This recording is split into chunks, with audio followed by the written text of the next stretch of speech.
कोकणामधल्या आंबा बागायतदारांना हेक्टरी 22,000 रुपये नुकसान भरपाई जाहीर करण्यात आली आहे। या निर्णयाच्या अंमलबजावणीसाठी कृषी विभाग सध्या ॲक्शन मोडवरती आलाय आणि आंबा शेतकऱ्यांच्या बागेमध्ये जाऊन माहिती संकलित करायचं काम देखील सुरू झालंय।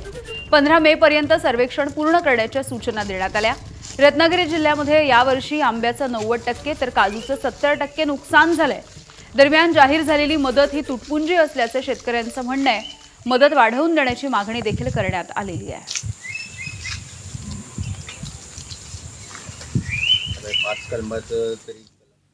सर्वेक्षण सुरू आहे।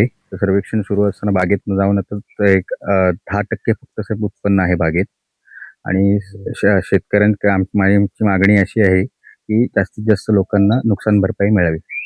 शासनाने दिलेल्या आदेशानुसार ग्रामपंचायत अधिकारी, ग्राम महसूल अधिकारी आणि सहाय्यक कृषी अधिकारी आम्ही शेतकऱ्याच्या बागेत जाऊन आंबा नुकसानीचं पंचनामा युद्ध पातळीवर करत आहे आणि आम्हाला दिलेल्या सूचनेनुसार 15 मे पर्यंत पंचनामा करण्याचे आदेश प्राप्त झाले आहेत। त्यानुसार पंचनामे कारवाई चालू झालेली आहे।